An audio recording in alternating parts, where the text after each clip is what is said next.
Hello, I'm going to tell you something more about my project, the Rain Dance, and its concept. In short, it's a yearly dance festival that moves to a different spot every year and leaves a network of little infiltration landscapes. The biggest water issue on the Campine Plateau is the fact that almost all the rainwater gets dumped in the rivers, and because of this, it cannot be infiltrated in the ground. The rain that falls on the villages goes to the sewage, and the rain that falls on the acres gets drained with the drainage canals. I want to reverse this principle and catch the rain. I want to do this by diverting the sewage and the drainage canals to the local depression points, where it can infiltrate in the ground. This will make sure that the groundwater table can be recharged and the rivers can be relieved. To combine my fascination dancing with this principle, I began looking to what the essence of dancing really was for me.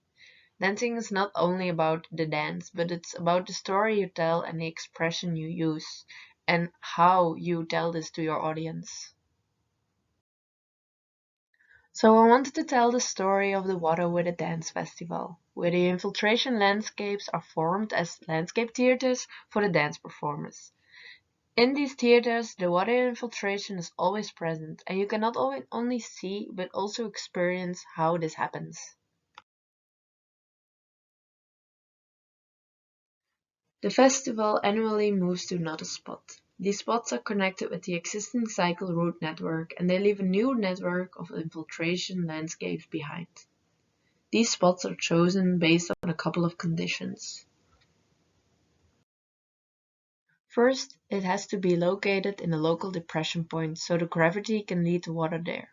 Also, it has to be close to a village and its rainwater pipes. Then it also has to adjoin to the existing cycle route network and be 5 to 10 kilometers apart from each other. For the time schedule, the start of the build of the festival will be in June, and the start of the rainwater storage will be in September, when there are more and more wet days. In May, the stored rainwater will be released during the festival, so the groundwater table will be recharged in the dry months. Spatially, the rainwater from the villages flow through a little stream to the storage, which can slowly infiltrate in the ground.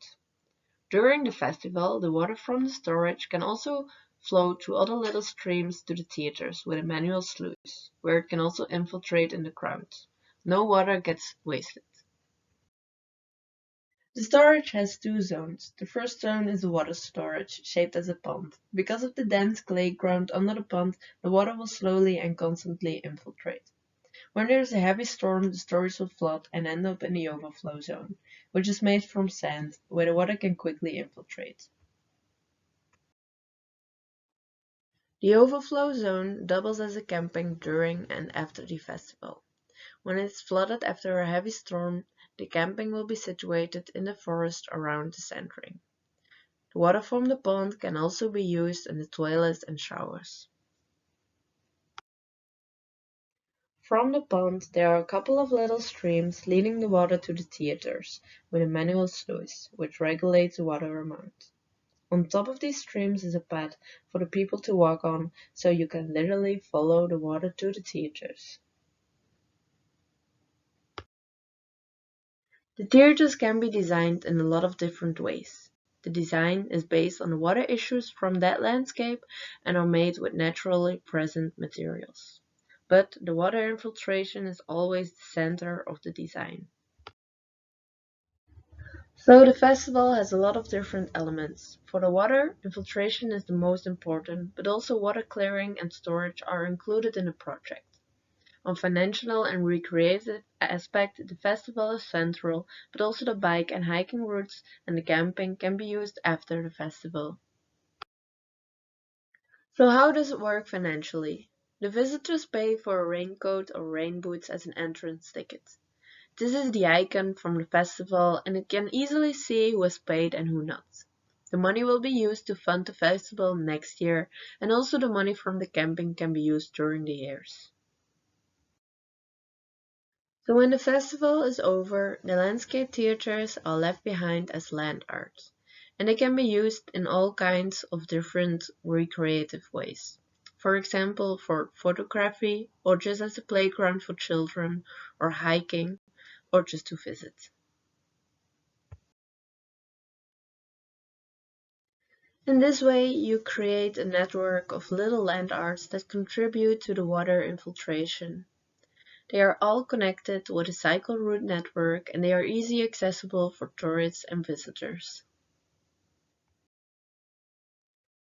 This network will keep expanding over the years. They are all 5 to 10 kilometers apart from each other, so it's the perfect bike route distance.